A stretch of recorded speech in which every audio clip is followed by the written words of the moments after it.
Hi everybody, my name is Stacy.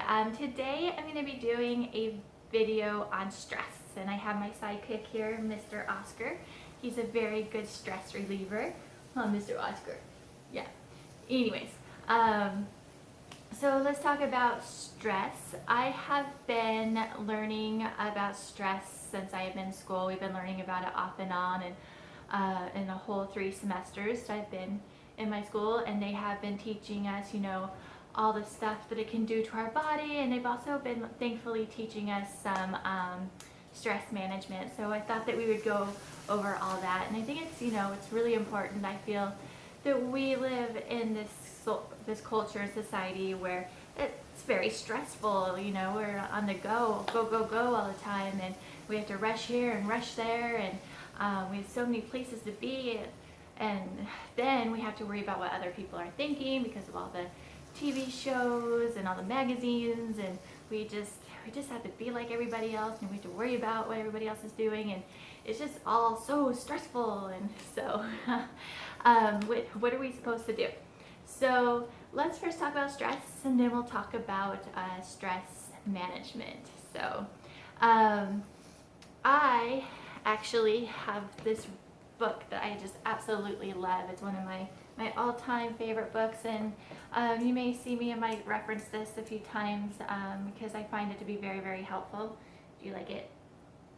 Anyways, it is called The Encyclopedia of Natural Medicine, and there's actually a huge chapter in here on stress management.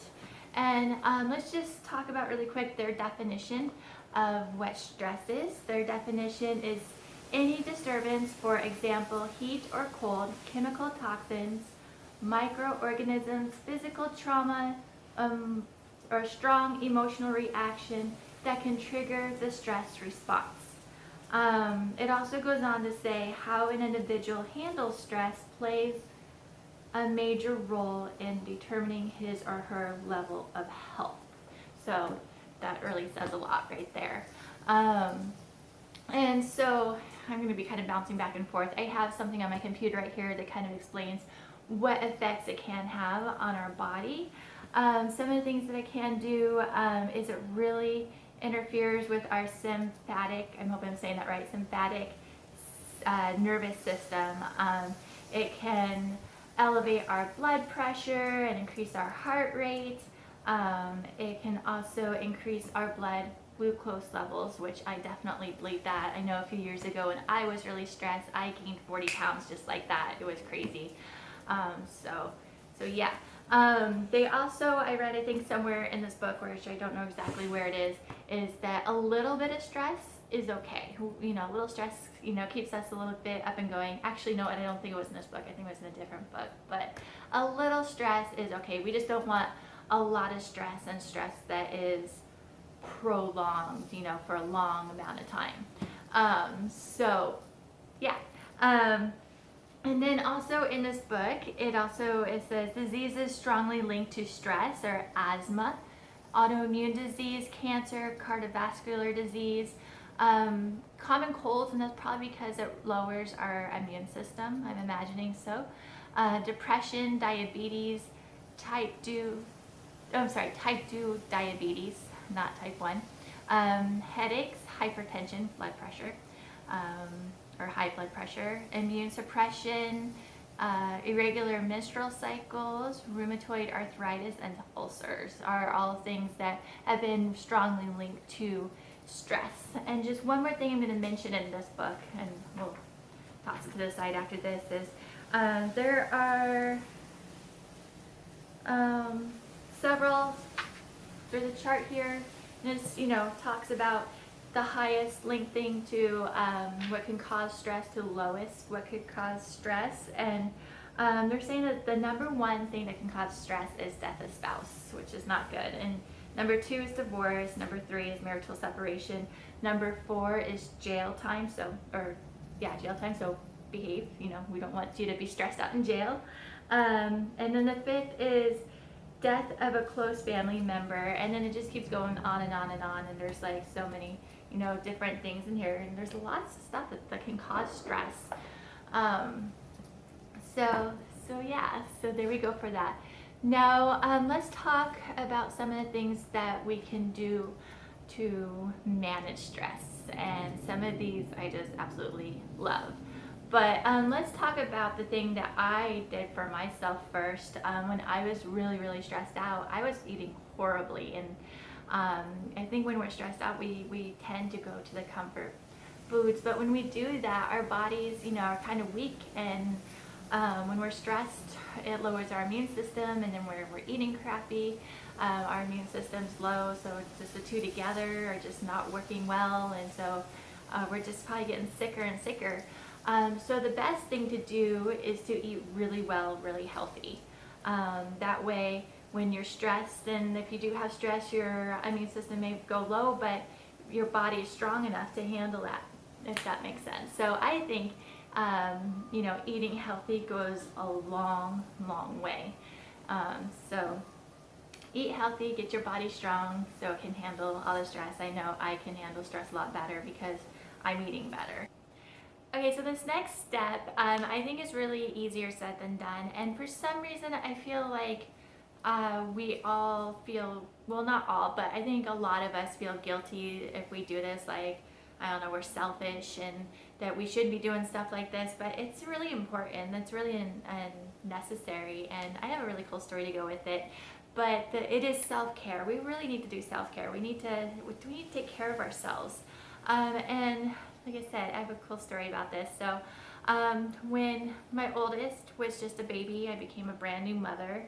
I took him to the pediatrician for the very first time. I think he was probably somewhere between 3 to 5 days old, and I expected that I was going to take my baby in and the doctor was going to look him over and be like, okay, you're on your merry way. Well, I took him in and the doctor did look my baby over, and he's like, he's all good, he's all healthy, which was good. But then he's like, okay, let's sit down and have a talk. And I was kind of like, well, this is different. I wasn't imagining this. So he sat me down and he said, okay, so how are you doing? And I was thinking, well, I'm thinking this is kind of cool, but we're here for my baby, not for me. So why is he asking, questions about me? I thought it was kind of odd, but, I went with it, and it's like, I'm doing good. I'm a little tired, I'm a brand new mom. I'm not getting a lot of sleep, but, I'm doing good. And he's like, the number one thing that you need to do for your baby is to take care of yourself. He's like, that is the number one thing, is you need to take care of yourself. And it was just kind of, it took me off, I was off guard by it. It was kind of like, whoa, I have this new baby. How am I supposed to be taking care of myself? I'm supposed to be taking care of my baby. But he went on to explain, if I'm not taking good care of myself, I'm not going to be able to properly take care of my brand new baby. I can be getting too tired. I could be getting sick because I'm not taking properly good care of myself. So we need to take care of ourselves. And it's like eating healthy, exercising, which I'm bad at. I'm trying to get better at that. But exercising and just, doing stuff that makes us happy. We need time for ourselves. And it's not just physical stuff. We need to do mental stuff too, like taking time for ourselves, taking a breather. So we're not snapping and being grumpy with our family all the time. We need to, we need to take care of ourselves. And I know that I recently, I know a couple people, who are caretakers, and they have been taking care of someone, in their family, and they forgot to take care of themselves, and they got colds, and they were having a really hard time getting over these colds. And I think it's because they weren't taking good care of themselves, and they were not, they're having a hard time getting over them because they were having a hard time taking care of themselves. So take care of yourselves is really, really important. This other one sounds kind of cheesy, but I really, really think it works, is have a gratitude journal. A lot of us, I think in this society, it's really, really easy to think all these negative thoughts and to think, oh, poor woe is me, I don't live in a big fancy house, and I don't have a big, or I don't have a fancy car, and, I don't have a lot of money, and life sucks. which it really doesn't, you know. So take a gratitude journal. And I was actually, I was reading an article or a book, I can't remember which one, not too long ago, and they're like, if you can't think of, you know, 3 things that you're grateful for, you know, that's okay. And I'm thinking, how could you not have 3 things that you're grateful for? I can think of so many things, and I have my struggles. I have lots of struggles, but I am so grateful for so many things. It's like I'm grateful for being alive. I have a roof over my head. I may live in a small house, but it's a house. I have electricity. I have an amazing family. I have amazing friends. I'm healthy. I'm happy. I have 2 wonderful fur babies. There's so much to be grateful for. So I really think that if you can actually sit down and think about it, you probably have way more than 3 things that you can be grateful for. But in a gratitude journal, they actually usually say, list 3 things that you're grateful for. And a lot of times I think they're like, what are you grateful for today? So it could be something little, you know. It doesn't have to be something extravagant. You can be like, you know, I was at the store one day and this lady smiled at me. You know, or I know the other day I was walking my dog, and this other lady was walking her dog, and she waved at me. And I know in, you know, Southern California here, it's kind of rare to see, you know, people waving at each other. It was a big thing when I lived in Oklahoma. Everybody waved at everybody.